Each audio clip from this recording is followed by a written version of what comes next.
मेरी जितनी भी शादियां हुई हैं आराम से अल्हम्दुलिल्लाह हो गई।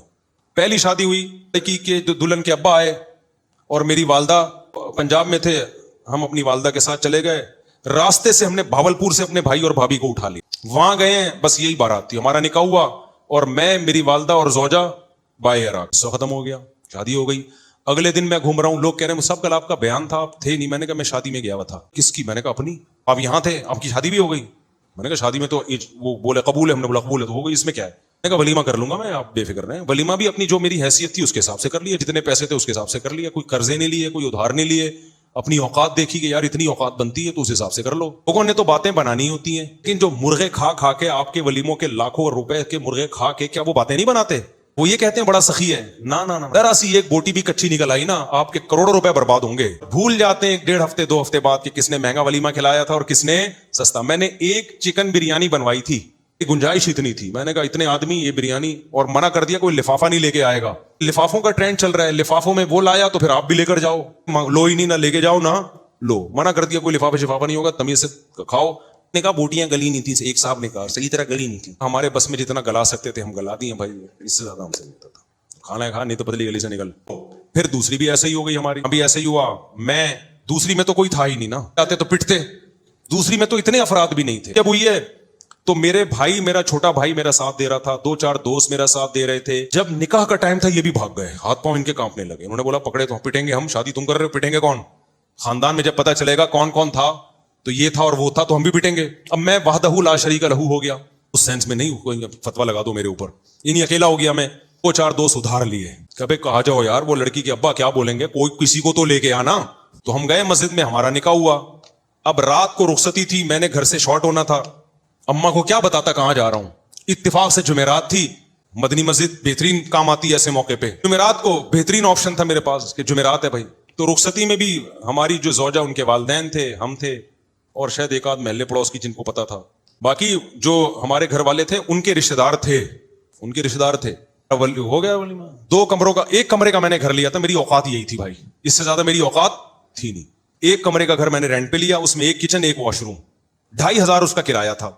मैंने बता दिया ससुराल को फिलहाल मेरी यही औकात है भाई, अगर आपने, जब अल्लाह थोड़ा आमदन अच्छी कर देगा तो उधर अच्छा घर ले लेंगे। उनको भी अल्लाह ने शऊर दिया था, उन्होंने कहा भाई अच्छा रिश्ता, उनके ख्याल में अच्छा रिश्ता था, चलो भाई अल्लाह मदद, तवक्कुल किया अल्लाह पे, तो हमारी शादी हो गई। जैसे जैसे बच्चे होते गए अल्लाह ताला माली वसत भी देता चला जाता है। देखो एक बेहतरीन मिसाल दूं आपको, जहां दरख्त ज्यादा होते हैं ना, बारिशें वहीं होती हैं। क्या ख्याल है? दरख्त खींचते हैं बादलों को। अगर कोई कहे यहाँ दरख्त, बारिशें तो होती नहीं, दरख्त कैसे लगे? अबे तू लगा तो बारिशें शुरू हो जाएंगी। कोई खातून कहे भाई मेरी तो छातियों में दूध है नहीं, मैं बच्चे को दूध कैसे पिलाऊंगी? अबे पैदा तो कर, दूध बाद में आएगा। तो जो लोग कहते हैं ना हमारे पास पैसे ही नहीं है, शादी कैसे करें, बच्चे कैसे पैदा करें, ओ भाई पैदा करोगे तो आएंगे। अल्लाह ने इसका जो बच्चे का रिस्क अपने जिम्मे लिया है तो इसके बाप ही को तो देगा ना। डायरेक्ट बच्चे की थोड़ी जेब होती है जिसमें अल्लाह पैसे डालना शुरू कर दे।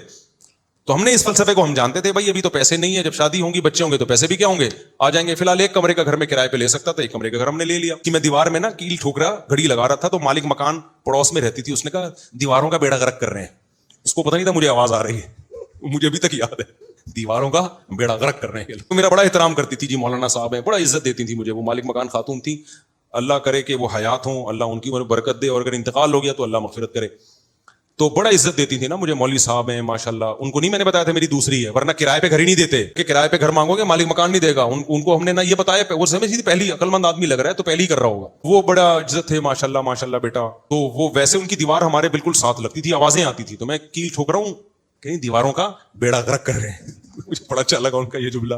खैर, तो इसी तरह भाई हमारी सादगी से हो गई निकाह। फिर हमने तीसरी भी इसी तरह कर ली। वो कैसे हुई थी अभी मुझे सारी शादियां याद नहीं है कि पूरी डिटेल, वो भी ऐसे ही हुई थी, बल्कि वो तो इतनी आसान हुई थी, हम बैठे हुए थे तो जो हमारी जोजा उनके घर वाले थे उन्होंने कहा कि भाई क्या ख्याल है, फिर मुझे पूरा जो है ना मालूमात ली, क्या आमदन है, में 2 हैं तो, और चल ही रहा है अल्लाह का शुक्र है। क्या भाई बंदा, उनका ख्याल था बंदा साफ बात कर रहा है, कोई 2 नंबरी नहीं है। तो वो उलमा का खानदान था। तो जब बात तय हो गई, उन्होंने कहा हमें कबूल है, तो मैं जब उठ के जाने लगा तो उन्होंने कहा कि भाई हम मौलाना लोग हैं, हम लोगों से कहते हैं कि निकाह सादगी से करो, आसान बनाओ, तो अब ये क्या कि 6 महीने बाद निकाह होगा और ये होगा, बस जब बंदा पसंद है ना सबको, उन्होंने कहा हाँ भाई निकाह पढ़ाओ यार। यानी वैसे जब भी मेरी शादी हुई है, सफेद कपड़े नील लगा के, पगड़ी नील लगा के, इतना एहतमाम मैंने किया, यही हुलिये में गया हूं। कभी कोई उचकन, शेरवानी, अलग से सैंडल, अलग से टोपी पगड़ी मैंने जब भी शादी हुई है खरीदे नहीं है। लेकिन उस दफा तो मैं इस ड्रेस में भी नहीं था। मैंने कहा निकाह पढ़ाओ, मैंने कहा कबूल है भाई पढ़ा दो यार, हमें तो مجھے تو بہت اچھا لگا یہ جملہ سن کے. وہ ہوا کہ انہوں نے وہی مولوی صاحب ان کو بلایا, بھائی ادھر آؤ. اچھا وہ جن مولوی صاحب کو بلایا نا, وہ بڑا دلچسپ بات, وہ جن مولوی صاحب کو بلایا ان سے میری 3-4 سال پہلے, یعنی شادی جو ابھی ہونے جا رہی تھی اس سے 3-4 سال پہلے بحث ہوئی تھی 2-3 شادیوں پر. وہ تبلیغی جماعت کے تھے, پورا نہیں بتاؤں گا میں کون تھے, وہ چھوڑو پھر, وہ آپ سمجھ جائیں گے مناسب. میری بڑی بحث ہو رہی تھی کہ اس زمانے میں 3 شادیاں کرنی چاہیے, وہ کہہ رہے تھے نہیں 1 کرنی چاہیے. اس پہ بڑی ہماری نا 1 گھنٹہ ڈیبیٹ ہوئی کہ نہیں 2 نہیں کرنی چاہیے. کیا ہوا, فون کر کے جب بلایا نا تو وہی نکلے, تیری شادی ہو رہی ہے ہمارے ہی خاندان میں, ابے تو بڑا ہوشیار نکلا, ہمیں سمجھا رہا تھا اور ہمارے خاندان میں گھس گیا. پھر بڑا خوش ہوئے, بڑی شاباش, خیر نکاح پڑھایا انہوں نے. میں سمجھا پا رہا ہوں اپنی بات. تو ہر شادی ہماری اسی طرح ہوئی ہے. تو اس طرح سے 4 ہو سکتی ہیں جس طرح سے آپ لوگ کر سکتے ہو. ایک شادی کمر توڑ دیتی ہے آپ کی, اس میں اتنا خرچہ, قرضے چڑھ جاتے ہیں آپ کے اوپر, پھر اس کے بعد آپ پہلے ان قرضوں کو اتارنے میں اتنا ٹائم لگتا ہے, پھر آپ کی جوانی کا بہترین حصہ وہ سارا ضائع ہو جاتا ہے, جو پیسہ آپ بچا کے کسی اور اچھے کام میں استعمال کر سکتے تھے. لوگ کہتے ہیں اچھا رشتہ نہیں ملتا ہمیں اس کے بغیر. او بھائی بہت سے لوگ اچھے ہیں, سمجھ رہے ہو کہ نہیں سمجھ رہے, یعنی اچھے خاندان کے لوگ ہیں جن کو اچھا بندہ چاہیے ہوتا ہے تو وہ مل جاتا ہے ان کو.